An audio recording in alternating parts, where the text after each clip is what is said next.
میرے عزیزوں میں قرآن خوانی میں گیا، 3 بھائیوں کی اماں مر چکی تھی، میں وہاں سال ثواب کے پروگرام میں گیا، کسی نے میرے کان میں کہہ دیا مولوی صاحب 30 سال ہو گئے تینوں بھائیوں نے آپس میں بول کے نہیں دیکھا۔ اللہ اکبر۔ میں نے کہا میرے ویرو، عبد المجید ایک نام تھا، دوسرے کا عبدالحمید، تیسرے کا نام نہیں آتا۔ اللہ کی قسم تبلیغ میں وقت لگا تھا، دینی مدارس کی خدمت کرتے تھے، لیکن انام پرستی زمین کے تنازع پر ناراض ہو گئے۔ کیوں نہ کہنا مولوی صاحب تبلیغ والوں کو برا کہہ کے گیا۔ ضروری نہیں کہ تبلیغ والوں میں یہ بات ہو، حدیث والوں کے اندر بھی ہو سکتی ہے، قرآن والوں کے، کیونکہ اس وقت مزاج ایسا چل رہا ہے۔ میں نے ان بچوں سے عرض کی، میرا کہ بیٹو اور میرے بھائیوں، تمہارا زندگی میرا پہلی مرتبہ تعارف ہے، ابھی تمہارے سے پتہ نہیں میں نے ہاتھ بھی ملایا کہ نہیں، تم اتنا بڑا مجمع، اتنی برادری کو تم نے کیوں اکٹھا کیا؟ کہنے لگے مولوی صاحب ماں کے سال ثواب کے لیے۔ میں نے کہا ماں کے لیے جو ہے سال ثواب، عبدالحنان نے 1.5 گھنٹہ تقریر کی، تم نے کل سے لے کر تک خوشیوں میں کلمہ طیبہ سبحان اللہ درود شریف پڑھا، تم نے جو پارے پڑھے وہ ثواب تمہاری ماں اور تمہارے درمیان لٹکا ہوا ہے۔ وہ میری طرف دیکھنے لگا، میں نے کہا ایمانداری سے بتا، اماں جب دنیا سے گئی، روتی بھی گئی، ہنستی بھی گئی، کہنے لگے روتی بھی گئی۔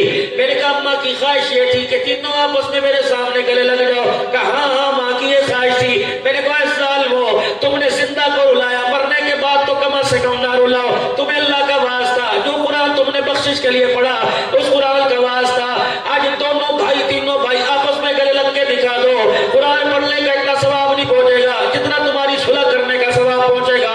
تینوں بھائی چیخیں مارتے اٹھے، ایک دوسرے کے گلے لگے، پھر ان کی اولادیں گلے لگی، میرا ہاتھ پکڑ کے اپنی عورتوں میں لے گئے۔ میں نے کہا یا اللہ بے پردگی معاف کر دیو۔ میں منجی پر چوکڑی مار کے بیٹھ گیا، میں نے درانی جٹھانیوں کو بلایا، میں نے نظر بھابیوں کو بلایا، میں نے کہا ان بھائیوں نے تو آپس میں صلح کر لی، تم مزاج نہ بگاڑنا، تم بھی اٹھو۔ پھر خدا کی قسم بڑی جٹھانی اٹھی، اس نے دونوں بھابیوں کو گلے سے لگایا، پورے گاؤں کے اندر خوشی کے آنسو آنکھوں میں آ گئے۔ کہ عبدالحنان رب کعبہ کی قسم ہے جس ناراضگی سے گھر میں پھٹکارایا کرتی تھی، آج تیرے تو بولوں نے ٹوٹے ہوئے دلوں کو جوڑ کے رکھ دیا ہے۔ وَيَقْطَعُونَ مَا أَمَرَ اللَّهُ، ان چیزوں کو توڑتے ہو جن کا اللہ نے تمہیں جوڑنے کو حکم دیا۔ أَيُّوصَلَ وَيُفْسِدُونَ فِي الْأَرْضِ، اللہ پڑھو کہ صحیح خدا کا قرآن آپ کو مجھے کیا کہہ رہا ہے۔ یا رسول اللہ سب کو صلی اللہ علیہ وآلہ وسلم، میرا ساتھ تو میرا عزیز و بیان میں دو، لینا دینا تو مقدروں کی بات ہے، میرا ساتھ تو میری بات میں دو۔ تو اللہ کے نبی صلی اللہ علیہ وسلم کا نام ہے، سب کہہ دو صلی اللہ۔ اللہ تعالیٰ ہماری نیند، اللہ اکبر، یہ نیند میں آرام ہو تو اللہ قبر والی نیند آرام دے دینا۔ پڑھو صلی اللہ علیہ وآلہ وسلم۔ یا رسول اللہ صلی اللہ علیہ وسلم، میرے پڑوسی پہ کیا حق ہے؟ اللہ بتاؤ کیا ہے؟ ابو ذر غفاری رضی اللہ تعالیٰ عنہ کے مکان میں چلے گئے۔ ابو ذر غفاری رضی اللہ تعالیٰ عنہ ہڈیاں پکا رہے تھے، ان کے گھر ہڈیاں پک رہی تھی۔ آپ نے فرمایا ابو ذر کیا کر رہا ہے؟ کہ ہڈیاں کو بھون رہا ہوں۔ اللہ کے پیغمبر نے فرمایا مجھے ذرا دکھائیو۔ اللہ اکبر، آپ نے دیگڑی پر سے یوں کر کے پلیٹ ہٹائی، آپ دیکھا سالن گاڑا گاڑا تھا، بھنوا بھنوا سالن تھا، خوشبو کے حلے نے ناک کی نتھوں کو متاثر کر دیا۔ کہ واہ واہ، بڑے مسالے والا سونا سالن پکایا، اللہ کے نبی آپ کو پسند ہے؟ فرمایا تجھے پسند ہے؟ کہ لگوا لگوا سالن ہے، بھنا بھنا سالن ہے، نرم نرم بوٹیاں، مجھے پسند ہے۔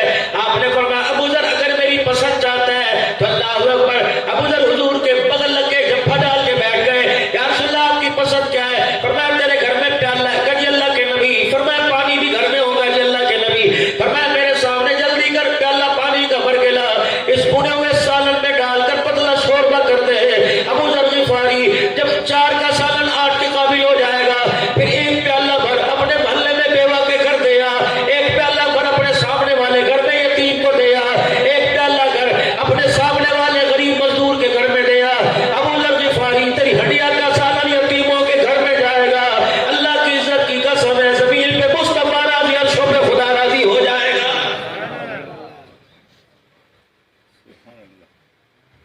لاؤ ذرا بڑا جگرا، 400 روپے آم کلو مارکیٹ میں آ گئے۔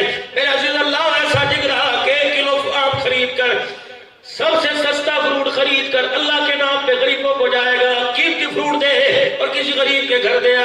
یا رسول اللہ صلی اللہ علیہ وسلم جس کی ہڈیاں میں تیری گنجائش نہ ہو، مثال عرض کر رہا ہوں، پایا گوشت ہو کھانے والے 11 ہو، فرمایا ٹھیک ہے اگر تیری ہڈیاں میں اتنی گنجائش کوئی نہیں تو پھر اللہ کا نبی اجازت نہیں دیتا کہ اپنی ہڈیاں چولہے پر گھر کا دروازہ دروازہ کھول، اپنی ہڈیاں چولہے پہ رکھ، روشن دان کھول۔ اے ابو ذر کہ جی یا رسول اللہ، فرمایا جب ہڈیاں پکائے سالن چھوڑا ہو اور بانٹنے کی دینے کی گنجائش نہ ہو، پر تیرے محلے میں غریب یتیم ہو، تو اپنے گھر کی کھڑکیاں روشن دان دروازے بند کر کے ہڈیاں بھون لے۔ اے ابو ذر، ہوا کے ذریعے کسی غریب کے بیڑے میں ہوائے تیرے دسترخوان کی، کسی یتیم کی ناک میں تیرے کھانے کی خوشبو پہنچ گئی، اس نے اس خوشبو کو سون کر اپنے باپ کو یاد کر کے رونا شروع کر دیا۔ اگر ایک آنسو اس کا گر گیا، ابو ذر قیامت کے دن حساب دینا مشکل ہو جائے گا۔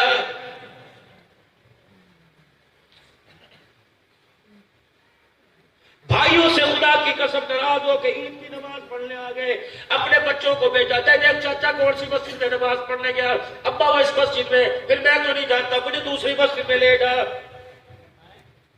اس حال تک مسلمان گر جائے گا، خدا کی قسم یہ تو کبھی سوچا ہی نہیں تھا۔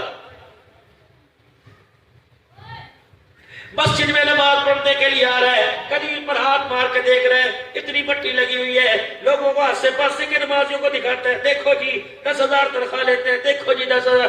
اللہ کہتا ہے اپنے ہاتھ کی انگلیاں نیچے کر لے، اگر میں نے مروڑ دی تو پانی کا گلاس پکڑنے کے قابل نہیں رہے گا۔ میں نے کہا اللہ میں کیا کروں؟ فرمایا تجھے قلیل پر مٹی نظر آ گئی، دل کے اندر مہر کے مٹی کے پہاڑ نظر نہیں آئے، بھائی کی ناراضگی کا پہاڑ ہے، ماں کی ناراضگی کا پہاڑ ہے، یہ دل کے اندر پہاڑ ہے، اس مٹی کو صاف کر ہے، پر میں اس مٹی پہ سجدہ قبول کروں گا، جب تک میرے عزیز و نفرت کی مٹی صاف نہیں کرے گا تیرا سجدہ تیرے سر سے اوپر نہیں جا سکتا۔